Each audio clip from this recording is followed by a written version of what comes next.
Hello दोस्तों, I hope कि आप मेरे कहानी को एंजॉय कर रहे हो और उनसे जो सीख मिल रही है उसे अपने जीवन में भी उतार रहे हो। दोस्तों, हमारी आज की कहानी एक लड़की के जीवन पर आधारित है जिसे जिंदगी भर पछताना पड़ता है। इस कहानी से हम लोग जानेंगे कि आखिर उसने ऐसा क्या किया जो उसे जिंदगी भर पछताना पड़ा और उसके जीवन से हम लोग क्या सीख ले सकते हैं। पूरी कहानी को जानने के लिए बने रहिए मेरे साथ इस वीडियो में। तो चलिए दोस्तों, ज्यादा टाइम वेस्ट ना करते हुए इस वीडियो को शुरू करते हैं। यह कहानी है रिया नाम की एक लड़की की। वह एक मिडिल क्लास फैमिली से संबंधित है। वह पढ़ाई में ठीक ठाक होती है। क्लास 8 तक वह अच्छे से पढ़ाई करती है। जैसे ही वह क्लास 9 में प्रवेश करती है, उसका ध्यान पढ़ाई में कम हो जाता है। वह दिन भर टीवी देखते रहती है। स्कूल में भी वह पढ़ाई नहीं करती है, केवल अपने दोस्तों के साथ गप्पे मारते रहती है।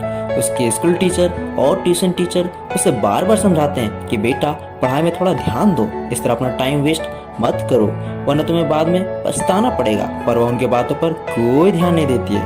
वह अपने मन में सोचती है कि ये सारे टीचर एक जैसे ही क्यों होते हैं, सब के सब केवल एक ही रट लगाते रहते हैं, पढ़ो पढ़ो पढ़ो पढ़ो। अरे यार, दिन भर पढ़ते ही रहेंगे क्या? सब कुछ ऐसे ही चलते रहता है। समय धीरे धीरे बीत जाता है। अब उसके क्लास 9 के एग्जाम होते हैं जिसमें वह बुरी तरह फेल हो जाती है। अब उसे क्लास 9 में दोबारा से पढ़ना पड़ता है। अब उसकी अकल ठिकाने आती है। उसे समझ में आता है कि उसे पढ़ाई करना चाहिए। अब वह अच्छे से पढ़ाई करती है जिससे वह क्लास 9 के एग्जाम को पास कर लेती है।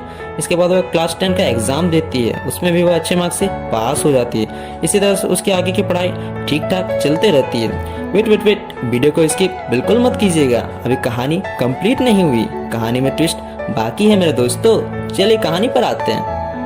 अब वह अपनी ड्रीम जॉब की वैकेंसी के लिए अप्लाई करने के बारे में सोचती है, लेकिन जब उस जॉब का नोटिफिकेशन आता है तो उसके पैरों तले जमीन खिसक जाती है। दरअसल उस जॉब के लिए मैक्सिमम जितनी एज की आवश्यकता होती है उसकी एज उससे 1 साल ज्यादा होती है।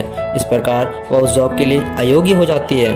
उसका सपना चूर चूर हो जाता है। उसे याद आता है कि अगर क्लास 9 में वह अपने टीचर्स की बातों पर ध्यान दी होती और क्लास 9 के एग्जाम को 1 ही साल में पास कर लेती तो वह आज अपने ड्रीम जॉब के लिए योग्य होती। अब वह बहुत पछताती है।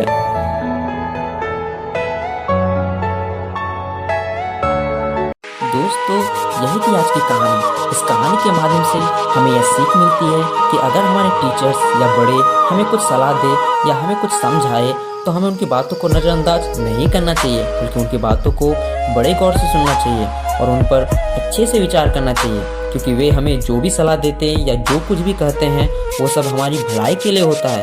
ये सारी बातें वे अपने अनुभव से कहते हैं। किसी महान व्यक्ति ने कहा है कि सफलता का सबसे बड़ा स्रोत अनुभव होता है। जिसके पास जितना ज़्यादा अनुभव होता है उसके सफल होने के चांसेस उतने ही ज़्यादा होते हैं। ऐसे में हम बहुत लकी होते हैं कि कोई हमें अपना अनुभव शेयर कर रहा है जिससे हम अपना फ्यूचर बना सकते हैं।